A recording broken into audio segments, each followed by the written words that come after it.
outside from another silo. What silo? There's 50. La saison 2 ouvre parfaitement la voie à la saison 3, en résolvant certains mystères, mais en laissant intentionnellement aux téléspectateurs plus de questions que de réponses. Bien le bonsoir, mesdames et messieurs. Nous sommes l'animation de la soirée.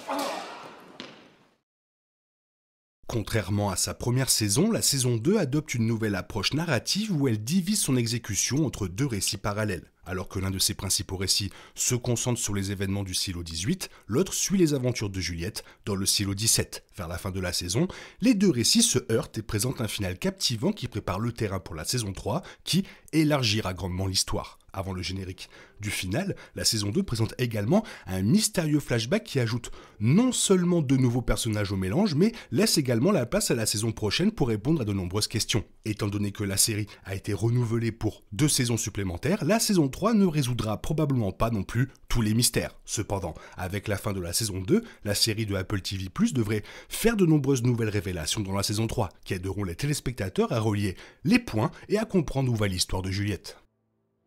Hélène et le membre du Congrès parlent brièvement des bombes sales dans les derniers instants de la saison 2. Toutefois, la façon dont Hélène fait référence aux bombes suggère qu'il s'agit peut-être d'une intrigue. Cela soulève de nombreuses questions sur ce qui aurait pu réellement arriver au monde avant que quelques humains ne soient contraints de s'installer dans les silos. L'ensemble du projet silo faisait-il partie d'une grande conspiration? Ou bien est-ce que les fondateurs sont bien intentionnés et ils ont pris les mesures extrêmes pour protéger et soutenir l'humanité? La saison 3 devrait répondre à ces questions car elle couvre le deuxième livre silo de Hugo Weaving, Shift.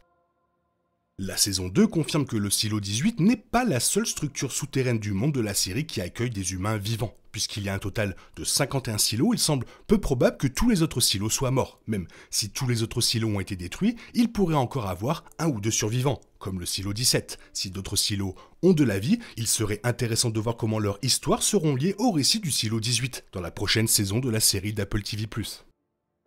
Lorsque Bernard et Lucas trouvent la carte du silo 18, ils découvrent qu'il comporte des structures souterraines ressemblant à des tunnels qui se connectent à quelque chose dans le monde extérieur. Cela soulève de nombreuses questions sur la destination des tunnels. Pourraient-ils être connectés à d'autres silos ou à un endroit sûr dans le monde extérieur? Puisque les tunnels se trouvent sous les silos, il est également difficile de ne pas se demander si les personnes présentes dans le silo pourraient les utiliser pour voyager en toute sécurité sans porter de combinaison isolante. L'algorithme garde également le tunnel du silo 18, laissant entendre qu'il détient un secret potentiellement important. En y regardant de plus près, le niveau le plus bas du silo 18 révèle également qu'il abrite une foreuse. La foreuse pourrait-elle être utilisée pour sortir des silos? Espérons que la saison 3 apportera plus de réponses à ces mystères déroutants.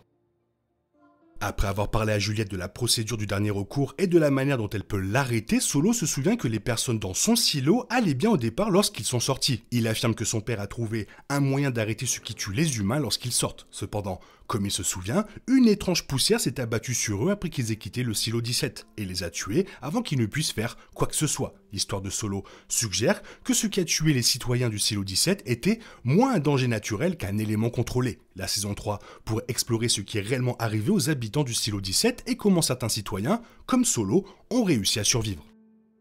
Bernard, qui a toujours été déterminé à suivre les règles et à les appliquer aux citoyens du silo 18, perd soudainement tout espoir et abandonne sa position de pouvoir après que Lucas lui ait dit ce qu'il a appris sur l'algorithme. Lucas dit aussi à Bernard qu'il ne veut plus être son ombre. Avant Lucas et Bernard, Midos et Salvador Queen ont également éprouvé un sentiment de désespoir similaire après avoir parlé à l'algorithme. Bien que la saison 2 confirme que l'algorithme a le pouvoir de mettre en œuvre le protocole du dernier recours et de détruire le silo 18 à tout moment, elle n'explore pas ses motivations ni pourquoi les fondateurs ont créé le protocole extrême. Lucas a probablement appris les termes du protocole grâce à l'algorithme et en a parlé à Bernard. La saison 3 devrait approfondir cela et révéler pourquoi l'apprentissage du protocole a poussé Midos, Lucas, Bernard et Salvador à abandonner le système du silo.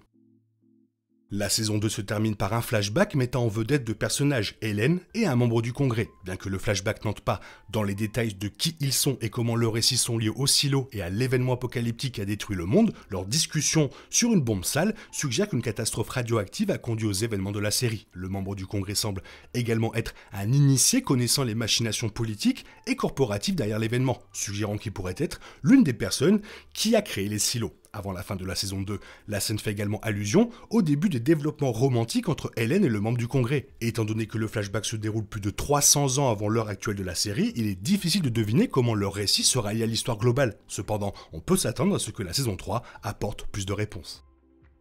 George Wilkins laisse un distributeur PES à Juliette dans la saison 1, avec un message qui confirme qu'il a trouvé ce qu'il cherchait au niveau le plus bas du silo 18. Juliette voit plus tard la même relique dans l'appartement de Trumbull pour pouvoir rechercher des preuves du meurtre de George Wilkins. Bien que l'objet semble insignifiant dans la saison 1, la saison 2 laisse entendre qu'il y a beaucoup plus à voir qu'il y paraît. Le flashback révèle que le membre du Congrès l'a offert à Helen lors de la première rencontre, plus de 300 ans avant la chronologie actuelle. Le fait que le PES ait résisté à l'épreuve du temps et fini avec George Wilkins laisse apparemment entendre qu'Helen faisait partie de la première génération de survivants du silo 18. En tant qu'ancêtre de George, elle aurait pu transmettre le PES comme symbole d'espoir et de liberté, lui rappelant, ainsi qu'à ses descendants, les temps d'avant. Depuis que les ancêtres de George se sont révélés être les combattants de la liberté, Helen aurait également pu être l'une des premières gardiennes de flamme du silo 18. La saison 3 devrait approfondir ce lien majeur entre le passé et le présent. Après avoir obtenu la clé du coffre-fort du silo 18 auprès de Bernard, Sims s'approche de Lucas pour lui demander ce qu'il a dit à Bernard. Lucas refuse de dire quoi que ce soit et l'invite à visiter le coffre-fort pour trouver des réponses. À la surprise de Sims, lorsqu'il visite enfin le coffre-fort avec sa femme et son fils, l'algorithme lui demande, ainsi qu'à son fils, de partir. Il est donc difficile de ne pas se demander pourquoi il souhaite uniquement que Camille reste. Cela pourrait-il signifier que l'algorithme considère Camille comme le nouveau leader potentiel du silo 18? Ou l'algorithme essaie-t-il de punir Camille pour avoir perturbé les plans de Bernard dans la saison 2? Le premier cas semble plus probable, mais la saison 3 apportera plus de réponses. Lorsque Lucas raconte à Bernard les premières lignes de la lettre de Salvador Queen révélant qu'il y a au total 50 silos, Bernard ne semble pas surpris. Il informe Lucas qu'il y a en fait 51 silos. Bien qu'il affirme ne pas savoir pourquoi les fondateurs ont construit un silo supplémentaire, il semble certain qu'ils l'ont construit pour une bonne raison. Cela soulève la question de savoir si les fondateurs sont toujours en vie, occupant le silo supplémentaire et surveillant de près tous les autres silos. Ou bien le silo supplémentaire abrite un mystère encore plus sombre que la saison 3 explorera.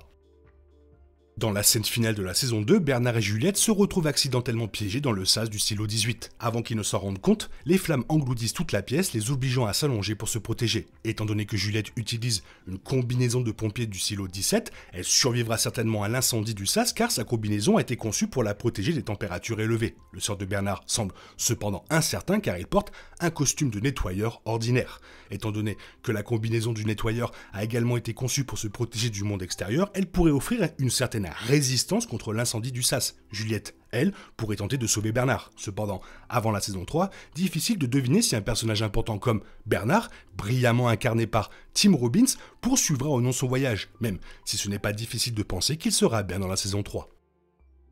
Et bonne nouvelle, cette saison 3 a déjà commencé sa production, ce qui veut dire qu'elle arrivera beaucoup plus vite que l'écart qu'il y a eu entre la saison 1 et la saison 2. Toi, qu'est-ce que tu penses de tout ça? Fais-moi part de ton avis dans la zone commentaire, sinon il est temps pour toi de reprendre le cours normal de ta vie. On se retrouve bientôt pour une nouvelle vidéo. Bisous, bisous, bye bye. Il est impossible de compter sur les autres de nos jours, on est obligé de tout faire soi-même. Je me trompe? Rien de grave, j'avais tout prévu. Où va le monde, je vous le demande.